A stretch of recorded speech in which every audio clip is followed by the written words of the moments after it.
Hey everybody, this is the Coast to Coast Radio High School Basketball Edition show. I'm Ron Fitch in conjunction with D1 Media Pro with Mustafa Rutan. Today we're at Chick-fil-A. We're going to talk to some of the players at Montverde High School. They beat Linden 61-38, and we have other interviews while we were at Kane University.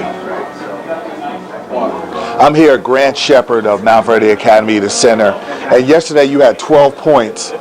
But more importantly, you established the inside game against a smaller, very tough Linden team. How were you able to catch the ball and score? Because I'm going to tell you, they were the best team in the state at dropping down and digging and stealing the ball from bigger interior players and frustrating the team to the point where they didn't even want to go inside anymore, but you guys were consistent. So what did you do personally to get the ball and able to score without them taking it from you?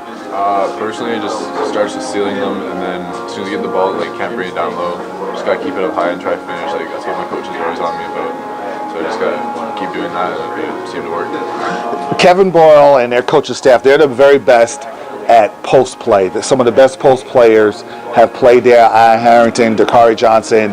When you got there, what was the transition as far as where your skill set was, and then now where you're a great post player? What did they do to bring that transition and improvement? It definitely helped me with my hook shot and finishing stronger with bigger guys, because where I'm from, the competition isn't as strong. There's much smaller guys, so I had to get used to playing with guys like Sandro, Sean, and everybody else down here. So yeah, it really helps with me just being stronger and finishing with the bigger guys. Now, I saw Kevin Ball's practices. They're some of the best practice, most intense. How did you get used to that when you're going full speed for a couple of hours, hard all the time? How do you deal with that? It took a while to get used to, but they're kind of similar to our Team Canada practices. Okay. They're long, intense, always running up and down. So yeah, the first month we were all getting tired real quick, but after a while we just got used to it. Now to travel, because you're traveling all over the country and you're getting looks at different colleges. How do you deal with that? With colleges coming at you, we want you. We think you're going to fit our program. You're going to hear that over and over and over. How do you, as a young man, deal with that pressure of you got to make a choice of what college you want to go to? Well, right now the coaching staff just told me to leave it to them and focus on the season. And once the season's done, then I can start getting into it, making decisions, going on visits and stuff. So right now it's basically all in their hands. Now, this is an obligatory question. How does Florida compare to British Columbia? In the summer, it's honestly almost the same. Really hot weather, spend time at the beach. But during the winter, it's like here, temperatures, snowing. My family just got snowed on 2 feet. Yeah, the temperature varies a lot. Well, do you like the winter or you like the Florida better? I kind of miss the snow, but after a while, the cold gets annoying. It's pretty nice. Well, finally, can this team? Are you think you're gelling in time to make that run to win another national championship? Yeah, I think so. We had a run of bad luck and just bad team chemistry, I guess. So we're kind of at the bottom. So all we can do is just rise. Thank you very much. Swing, yeah. Thank you very much. Man from Toronto, he balling from the 6. Balling from the 6. Oh, you're a Toronto kid? Oh, you look like Drake, man. You got the light skin going on, man. Okay. Let me know when you're ready. I'm rolling, man. Okay, we got another Canada kid, Andrew Nimhart, and you had a terrific game yesterday, a clean game, and you played one of the best teams in the state of New Jersey at stealing the ball. Was there a strategy? Did Coach say, listen, be careful, this is how they play? Were you extra aware because you didn't really turn the ball? You played a perfect game as far as distributing and scoring. I think he just wanted us to move the ball a lot. And then especially when you get to the post or a big man gets in the post, just keep it high and take your time. We didn't think that they could block us with their size. Just take our time and just finish over. Now, but you were able, there's something that I did like as far as you use your size to wall off the defender as far as them trying to steal the ball, and you were able to get to the 10, and most teams really don't do that against Linden. Is that something that was taught to you by Kevin? Yeah, Coach Bull, every day we work on getting to the rim. I think it's became more natural to us because we have defenders on our team who are really good, like Marcus Carr. So we'll get into in practice, and it's we're kind of used to when it comes to that. Okay, now you're from Toronto and you're known now because of Montverde's all over the country. Do you get any tweets where Drake said, "I saw this young guy from Toronto, man, light-skinned dude like me, and he could ball"? Have you got any attention? Any of his people ever talked to you yet? No, not really from Drake, but nothing like that. Oh, it's coming. What year are you? I'm 2019. Okay, oh, it's coming. Oh, it's coming because of the attention. Now, as far as you lost to St. Benedict's, what happened in that game? I feel like we play hard. We play really hard. We just missed a couple of chipping shots late. I did a one bad play in the clutch. I think a mixture of things led to a loss, but I think we actually played pretty good. Now, you played against Noah Farrakhan. I have never seen him in person. How was that? I mean, he was all right. He's kind of small. He's young, though. So yeah. Okay, that's a good assessment. Now, you're playing for the national championship. This is winning time because Kevin Ball's used to winning. What do you guys need to do to get better, to make that run to get yet another national championship? Well, I think we have 6 weeks in between now and this, and I think Coach Boyle is just going to push us to like the full extent, 2 a days, getting in the gym, really focusing on winning. He really wants to win, so I think we're going to push for those 6 weeks. Finally, what do you want when you're looking at your assessment at your game and you're like, you know what, I need to do this, this, and this for my team to get to the championship as a point guard? What do you think you need to do? I think I need to pick up my leadership skills, like more vocally. I think I lead by example, but I need to lead more vocally for my team. And also, I think like individually, skill-wise, I think I need to work on my shot, especially catching and shooting, and then pulling up. Thanks a lot. Okay. It's good to see Coach Boyle. I've known him since 1994 when I was an intern at TCARE in Elizabeth, and he was coaching, and he had a guy by the name of Shaheen Holloway and Charles Lott on the team.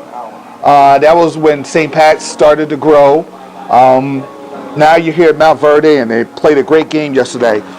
I think what hurt Linden in this game was the fact that Linden will play nationally ranked teams, and they have a tendency to sneak up on teams, and they don't really respect because they're not big, and Linden tends to jump on them and beat them. Because you knew Phil, I thought that was a bad matchup because you knew him and you prepared like you knew him, and that's why it was a bad matchup because you really were smart as far as going inside. Well, 2 things. One, I think Phil's, done an incredible job this year with the size he has, and they're good players, but he's for him to be very competitive with Rosedale Catholic and St. Pat's with his size right now and the talent level that those schools have. It's just a great job those kids are doing right now. They're playing, just giving up so much height, and even physically, they're not overly, huge physically as well as even being 6'2", 6'1", 5'10", whatever. So he's done a great job on the team. I've had a lot of respect from I know he came from the Benny Canalino tree, who is one of the all-time great coaches in New Jersey, and Phil played for Benny and learned from him and put his own twist on it, and does a terrific job. So I knew that you play one of his teams, they're going to compete and be 100%. If we're not ready to play, they'll be in the game. Even though we had a talent and size advantage. So was that part of your speech before the game? Like, listen, we better be ready to play. Don't look at their size, because it seemed like your team came right out, 10-zip run, 21-4 lead. It seemed like they were ready to play, and they really took heed to if you told them those words to be prepared. Well, I think we did. We stressed the history of Linden. We stressed, having some great battles. We reminded the kids we had a great team with Corey Fisher and Jeff Robinson, and beat O.J. Mayo's team on national TV, and we're number 1 in the country, and came back and lost to Linden in the county final. So that, these kids are, Linden, Elizabeth type kids are scrappy, hard-nosed kids that get in your face, going to play hard. And that they also are kids that seen the Patrick School, who's, obviously well-coached and a lot of talent. And we've seen them in the city of Palm, so they know if they beat the Patrick School, they were capable of beating us. Your point guard, he was terrific. He played a clean game. He didn't turn the ball over. He passed the ball well. He used his size to keep the smaller Linden defenders from trying to take the ball from him. He was really good. He played like most college players do, where they almost play like big boy ball when they're going into the basket to draw contact. Well, we had 2 point guards, Andrew Nemhard, who's a junior or a sophomore, but currently, and he's considering actually moving up a year. We'll look at that as the year moves on, because he's an excellent student, and he's being recruited by Michigan and Villanova and Florida and so forth, and he's just a really talented guard who knows how to play, but he's a great kid too. He's probably his biggest, we had to get him a little bit mentally tougher because he's such a good kid. He comes from such a good family. He really reminds me of little Andre Miller. Really knows how to use his body. Yes, that's a good comparison. And he's not a great athlete, but he's a good athlete. He really knows how to use his body and his size. And then Marcus Carr, who's going to University of Pitt, they both played really clean, good, crisp games last night. Guarding, handling, not turning the ball over. Now, finally, my guy R.J. Barrett. I mean, he played a complete game. I mean, the upside is scary. What is his height? He's 6'7", 6'8", guard? About 6'7", he's versatile. He could get out in the open court. I think last night he was very complete, like you said, because he defended last night. He had a couple of nice transition baskets when he stepped over the guy and dunked it. Yes. He had 1 or 2 threes. He had a pull-up jump shot. He had a little mid-range, a floater. So he kind of showed a lot of different things last night, even though I say only, but for him, he only had 19 points. But he did it in a variety of ways. Does he have like a person that he looks up to? Because he kind of has a little bit of James Harden in him, a little Jalen Rose kind of. Well, what do you compare him to when you see him? Because you've seen it all.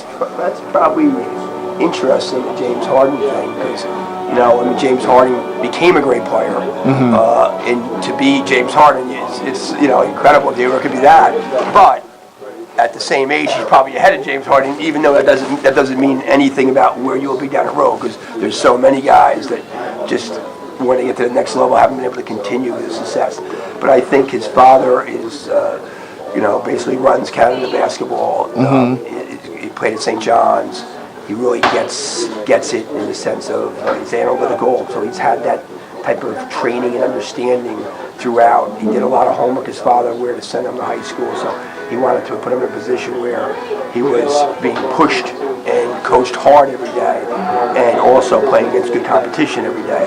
So he's been a great talent for us. When you see your son, he looked like you out there. What are you thinking when you're watching your son coaching? Well, I mean, they've done a good job. They obviously got beat last night, but they were 8th and nationally coming in post-grad basketball. Had some really good wins. They are just, we've taken 1 or 2 of his guys because it's a post-grad team, but they're also able to use guys that are high school eligible. So we have our academy, our Center for Basketball Development. They call it CBD. We have 54 kids from 18 countries that participate in that. Most of the high school kids, very few will participate in both, but we have a kid, Cameron Healy, going to Albany, a small Division I school, who plays on his team and suits up for our team. And we have a couple other guys that suit up for both teams that are, in their 4th year of high school, so they're eligible to participate on both teams. But he's doing a really good job. He's passionate. He really understands the game. He's a really good workout guy as well. So he'll really watch his ex-teammate Kyrie and those guys and really watch exactly how these guys get things done. And he'll compare an Andrew Nemhard to an Andre Miller, who guys they're alike, and see if we can kind of copy their game to be more like, how are you going to make it to the NBA? The only, you're not this or you're not that, you better be like him. He was able to make it even though he wasn't a great athlete, even though he wasn't a great shooter or whatever. How was he able to buck the odds with those deficiencies? Well, he did this and this. So Kevin has really got a good eye for that. He worked a lot with Andrew in the summer when he knew he was coming here last year. And he's one of our better He does a lot of Steve Nash layups, one-hand finishes, off the wrong foot finishes to keep a bigger, more athletic shot blocker off balance. And it's kind of like old school stuff, and Steve Nash was great at it. So he spends a lot of time doing that for the kids. He's very helpful to me with his points in games. So it's good. You have to be a proud papa because you're looking at Kyrie and Dellenberg and Al Harrington and Russell and Ben Simmons. You look at all these draft picks and all these guys that came under you, and you have to sit back like, wow, look at this. I mean, You have to be a proud papa to see all those players, and then you can use as a reference to the younger kids. Well, that's what I think helps a lot when you start having experience in coach. And we've been able to have, again with Dallenberg and Al Harrington, but we've had actually 5 guys picked in the top 3 in the last 6 years. Because we had Joel Embiid who played for us as a junior. That's right. Then had to leave because of family circumstances as going into senior. He almost came to the game last night. Okay. And then we had obviously Michael Kidd-Gilchrist and Kyrie and D'Angelo and Ben. And the good thing we like about it too, with the exception of Joel, who got so much better in the 1 year, he was very, very raw when I first got him. The rest of the guys all were with us for 3 or 4 years. So it was something where we took a lot of pride in that they were good kids. They worked hard. They had the God-given talent in them. But I think the program, the system was able to help get them to the ultimate level and reach the height of their possible draft pick and prepare them and get them ready. Where you look at a Kyrie and, he played 3 years. He was involved with St. Pat's for 3 years, played 2 years, was involved with St. Pat's as a sophomore on. That, he played 11 games in 2. Yeah. So I like to think he got a lot better at St. Pat's. Yes. It was a lot more what happened at St. Pat's influence in him getting where he is. And, Mike Gilchrist, a 4-year kid, and these guys were great for us and the program. And, we're so proud of Kyrie and just how good he is, how he carries himself. For the most part, you see him just kind of being a good guy, carrying himself the right way. Mike Gilchrist, a great guy, carrying himself the right way. D'Angelo got a little bit nutty with the video thing. I think that was more of a playful young thing, not really, and I think that somebody else put it out there. Yeah. Messing around with a friend. Yeah. Probably passing it around. But just he's a good guy. He's just, and he was great with us. And his father was great because he played 7 minutes in the Dixon National Tournament in 3 games as a sophomore. And his father made him come back. Wow. Because one of the greats, taught me a long time ago, John Chaney, if the guy's not listening and doing what you want, just sit him on the bench and he'll learn real quick. I took that advice from Coach Chaney, and it worked wonders with D'Angelo. He got him to listen better, and he was always, it wasn't disrespectful, but he kind of thought he knew a little bit more than everybody else, and he got a little humbled for a while, but he is very confident, which makes him great. Ben's going to be super. And oh, yeah. In a couple of years, you're going to have 2 of the best. You're going to have Boston and Philly, and very well could be in 2 years the cream of the crop of the East. Cream of the crop, and yeah. 2 of the guys and the stars of Philly very well could be Ben and Joel, 2 guys that went to Montverde. And then RJ's coming up now. The Kevin Boyle from '93. Compare him to this version of Kevin Boyle. Probably 15 pounds heavier, more gray hair. Not as, still animated and emotional and intense, not quite as often, but definitely still enjoy and love basketball and teaching and coaching the kids, and that as I'm still intense that way as a point guard. You're always looking to play ahead. You're always reading the next play. So a lot of times when I'm yelling to the kids to help on defense, kick it ahead, cut through, double the post. So as a former player with years of experience, a lot of times I'm seeing before they're seeing, or I see the guy Jones last night from Lincoln, who's a terrific player, but he likes to go right, where I'm yelling to the guys, no right, no right, no right. Because, kids just don't, they kind of are the kids. And yes. They forget. And it's like, I know some of the best pros in the world, they're going to go to their strong hand 9 out of 10 times, and high school kids are going to go 99 out of 100 times. And if you take their strength away, often they get into some problems, but almost nobody ever does. So it's something we try to work on and take advantage of. But, overall, I just, like I said, if I was fortunate and won $5 million in the lottery tomorrow, I 100% would be at, the gym the next day for practice. I know you. You're a gym rat. It's not a practice thing, it's not work. Thanks a lot, man. Thanks, brother. That was great. All right.